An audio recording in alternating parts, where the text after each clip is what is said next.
Today we're talking about graphing quadratic functions in standard form. And today students will graph translated and parent quadratic equations. And students will identify a vertex as a minimum or maximum and explain what that means. So first, let's talk about what a quadratic function is. And a quadratic function is basically something in the form of where the biggest term is something like this, where it has an x squared. So like, for example, we've all seen this, right? We know that when we see y equals x squared, this term is has a power of 2, and that tells me that it's a quadratic. We also know that when we graph it, here's our x-axis and here's our y-axis. If we were to make a cute little chart over here for values of x and y, let's just pick a few values for x. If I chose 0 and 1 and -1, I know if I input right here, if I input 0 right here, and for the x, I know y equals 0 squared. Well, that's just 0. And if I input this 1 in for x, that would be 1 squared is 1, and so on for -1 squared is also positive 1. So if I were to graph that, I'd graph 0, 0, 1, 1, and -1, 1. Well, we know that it's not an absolute value function, it's not a v, and as we get closer and closer to these values, we start to see this curve, okay? This curve that looks like a U is how we would describe that quadratic function. So we know anything with an x squared as its biggest term is going to have some form or shape of this U shape, the quadratic shape. Okay, moving on. One other thing that we know about a quadratic function is this point right here. Notice how there's only one point right in the center, and we call that the vertex, okay? And the vertex, in this case, is through the point 0, 0, but not every parabola has a vertex at 0, 0, and we'll talk about that more. We also see something here, and this is called where it's perfectly symmetrical. We call this the axis of symmetry.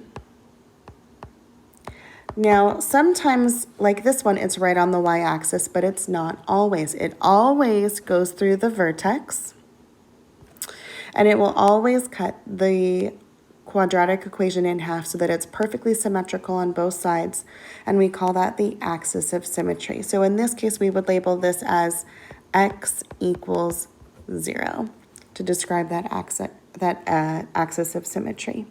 Okay, so now,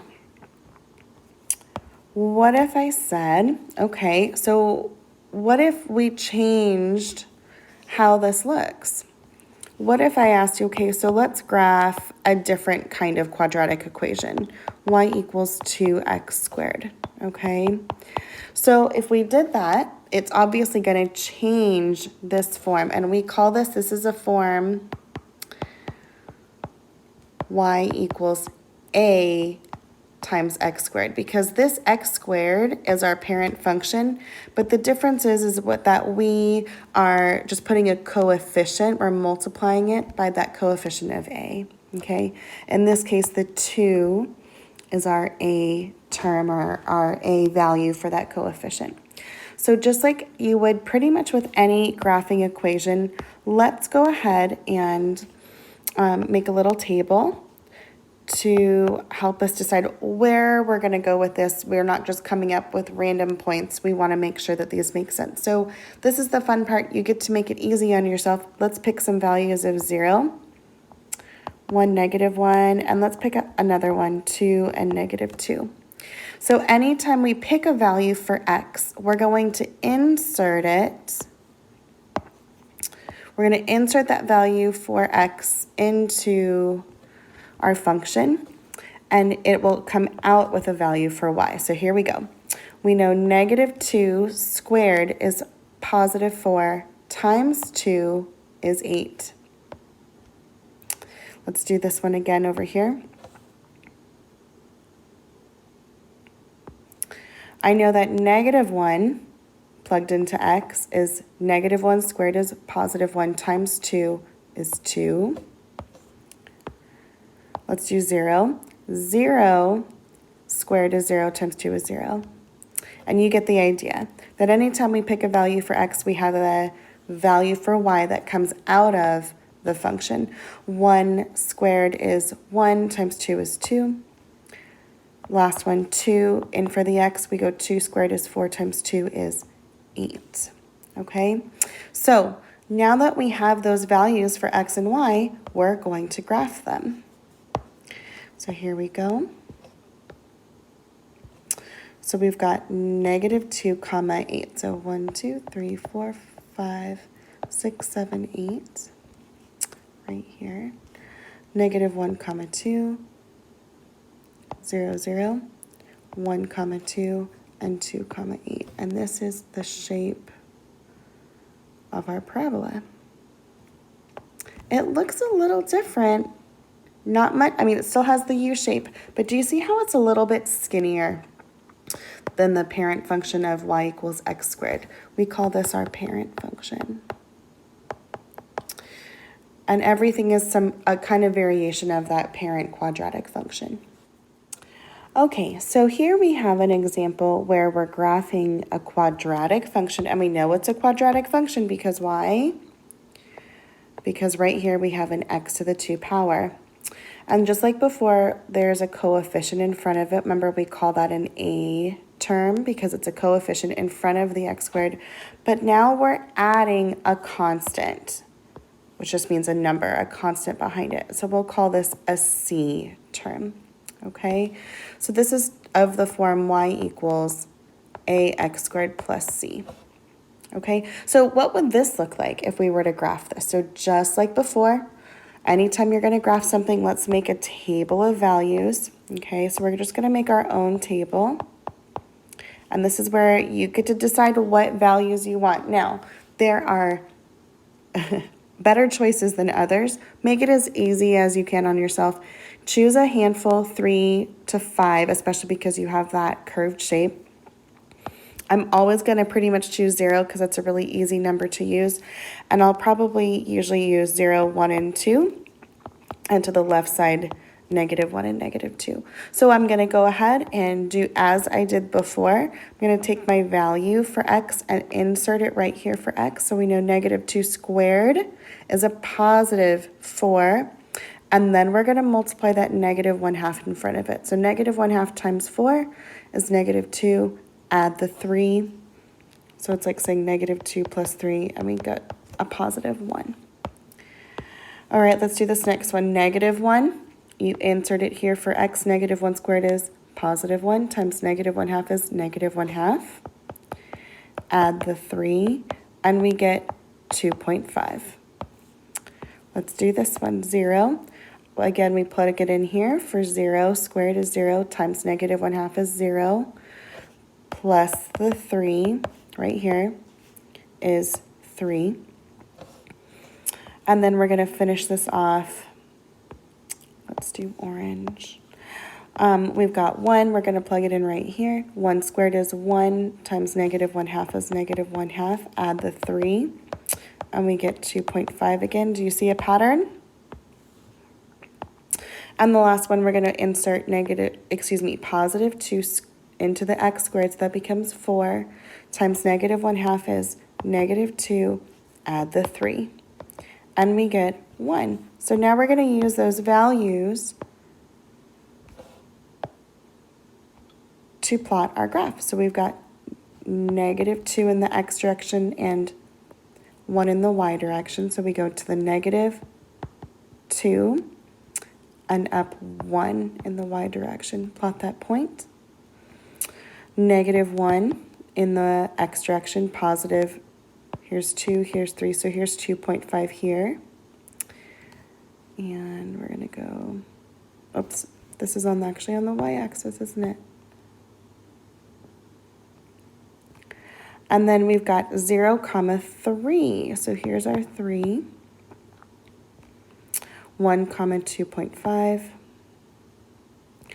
And 2, comma 1. So those are our points. Now we're just going to make a round, nice curve out of those points.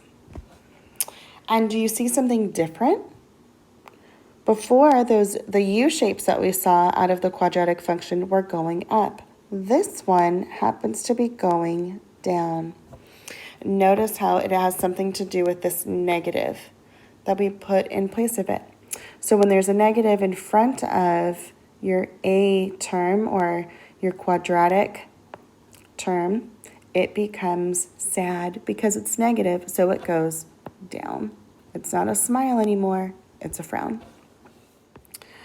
Now let's go ahead and compare what this looks like compared to the original parent function. Now remember, the parent function was just y equals x squared, right? And when we did that, started at 0 and it came up this way.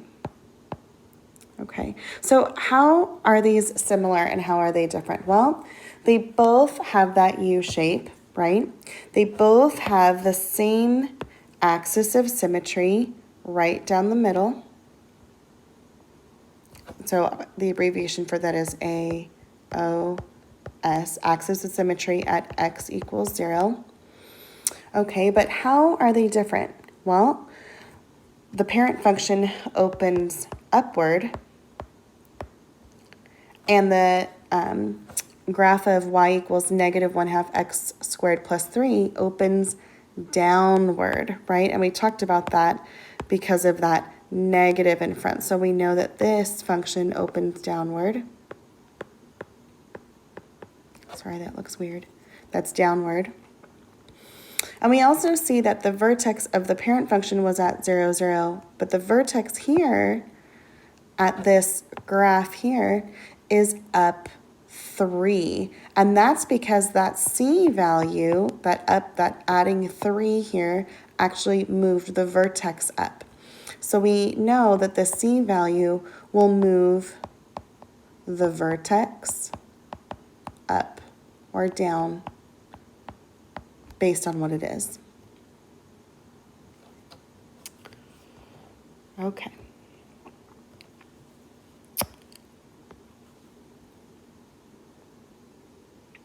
Okay, so now let's talk about what this idea of standard form is. So we've looked at quadratic equations.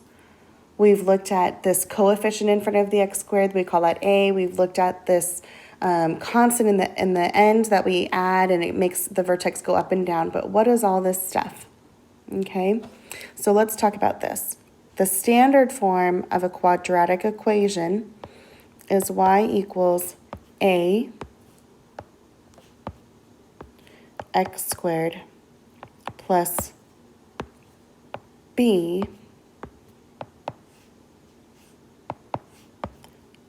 plus c.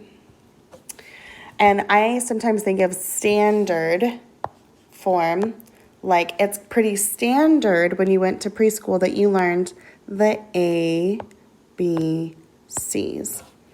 And the standard form of a quadratic equation tells us a few things. A tells us if it's positive, it's going to go upwards. If it's negative, it's sad. It's going to go upside down, okay? It also tells us, depending on what number it is, if it's going to be very wide or if it's very skinny, okay? The C value, we already talked about this, but the C value tells us that it's going to go up if it's positive, and it's going to go down if it's negative, and that changes where the vertex is by up or down. The B value does something very interesting. Now, we can't exactly find it on the graph, but it does tell us something very important about the vertex. The B value is really important because it tells us where the vertex is. We know part of the vertex is the x coordinate of the vertex. Now remember, that's just the x coordinate. a point has two coordinates, an x-coordinate and a y-coordinate. This just tells us the x-coordinate equals negative times the b value over 2a. So what's kind of fun about this standard form is instead of graphing things out and finding where the vertex is after, we can find it directly based on the equation that they give us.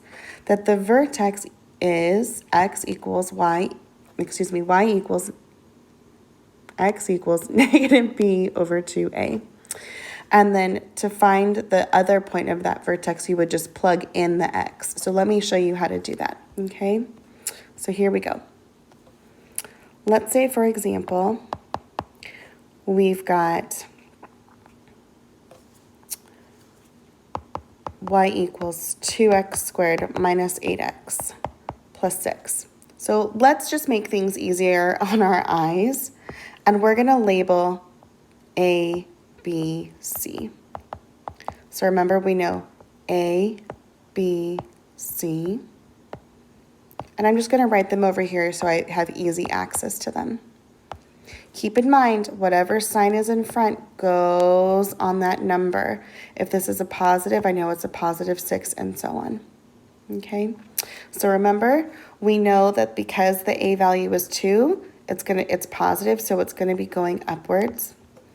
We know C is 6, so that's shifting everything upwards on the vertex by 6 units. And let's find the vertex directly. So remember, x equals negative b over 2a.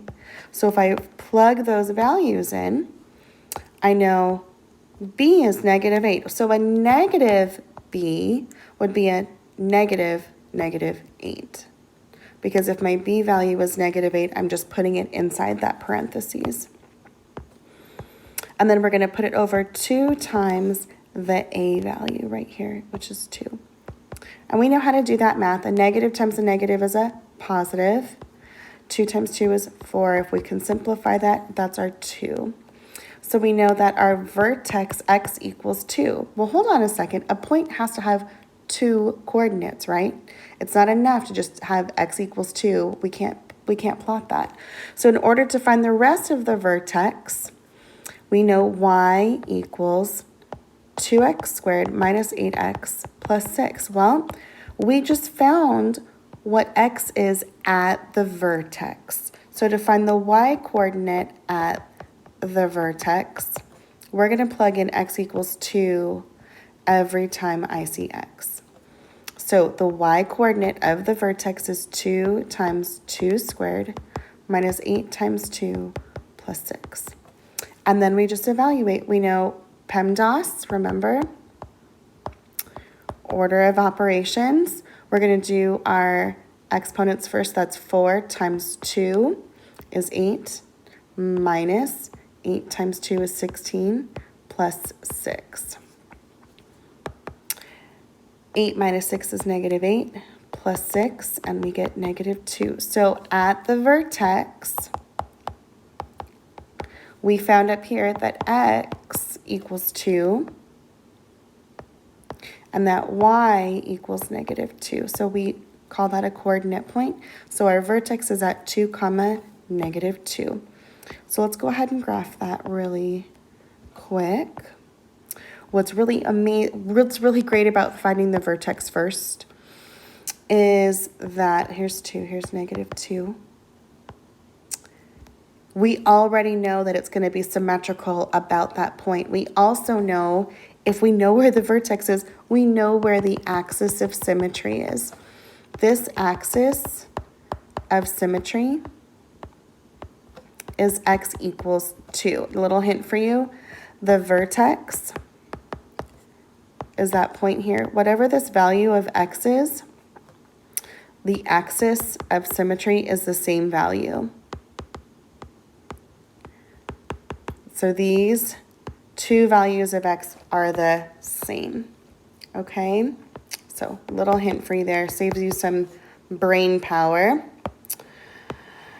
Okay, so there's our axis of symmetry. And now we just need a couple more points to flesh out what's going on in this standard form of the equation. So let's look at the right and the left of what's going on. So we know that if the x value for the vertex is at 2, the right and the left of that would be like a value like 1 and 3. So let's make a little graph here, and we're going to plug it back into our original equation. 2x squared minus 8x plus 6. So here we go.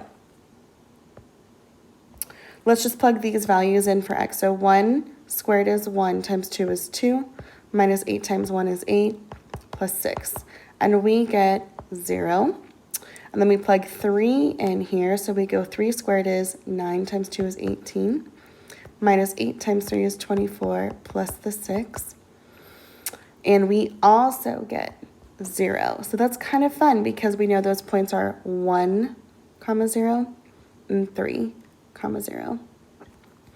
And we can finish out that parabola. Okay, it took a long time because I'm walking you through it, but what's nice about that is especially when we have something in standard form, we don't always know where the vertex is going to be. So plugging in random values won't always get us that nice U shape that we really want. So find the vertex first, know where you're coming from, and then pick a left to the left of the vertex and the right of the vertex to finish out the shape of your parabola. Okay, so now here's a key concept. Okay, so we've been looking at these parabolas. We've been able to identify the different parts of them. We know there's a vertex and that there's symmetry. Okay, so here's a key concept. For the parabola in standard form, y equals ax squared plus bx plus c, we know that it has a vertex, right? Well, we've been talking a lot about the x value of the vertex, but the vertex has the y-coordinate. So the vertex's y-coordinate is really important because that y-coordinate is the minimum or maximum value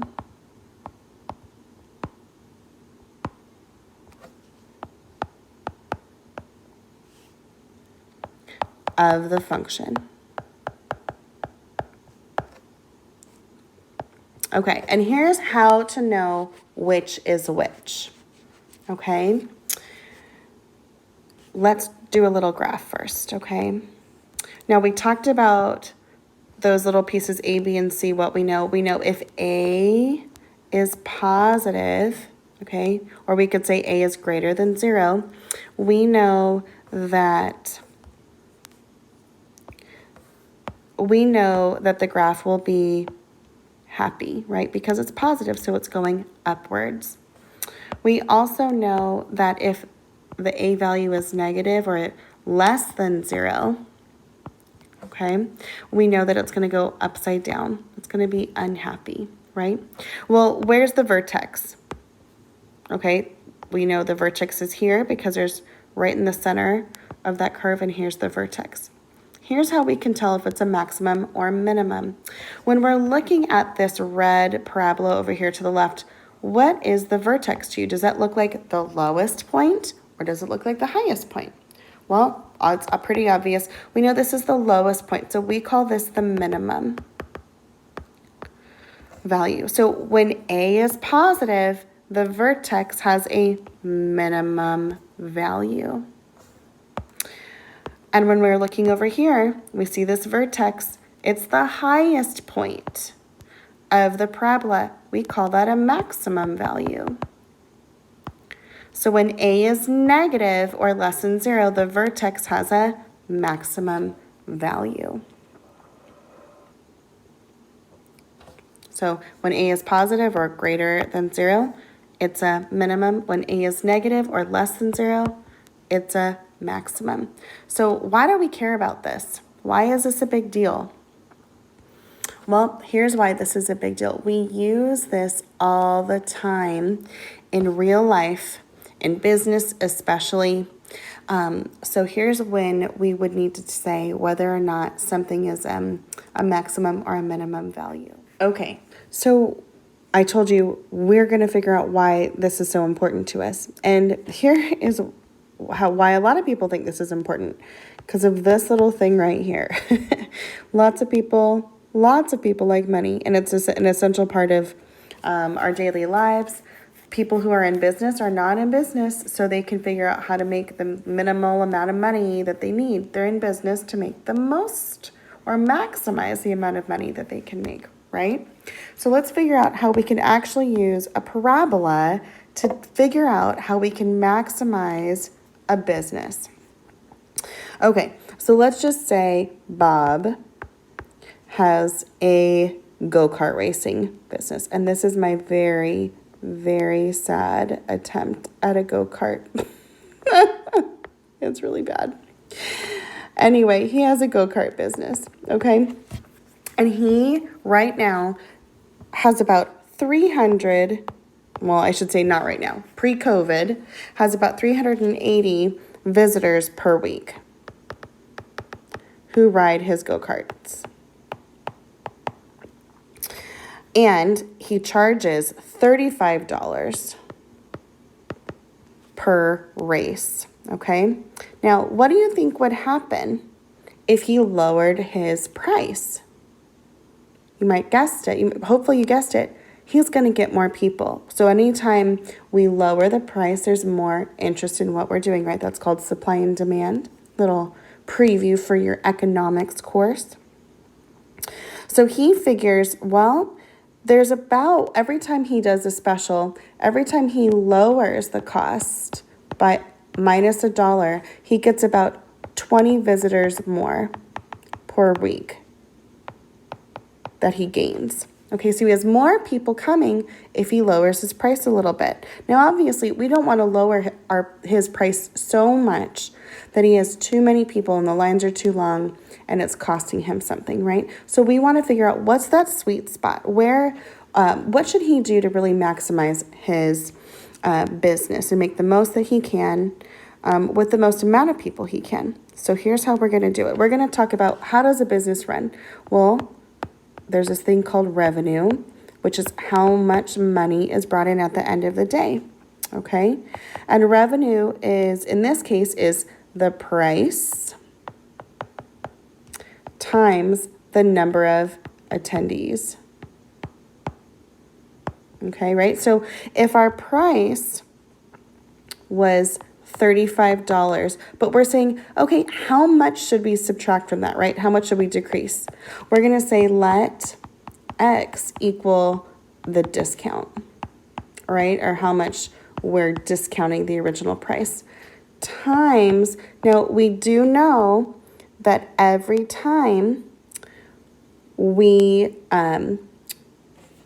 reduce the money by $1, Bob figures out, okay, there's 20 visitors more.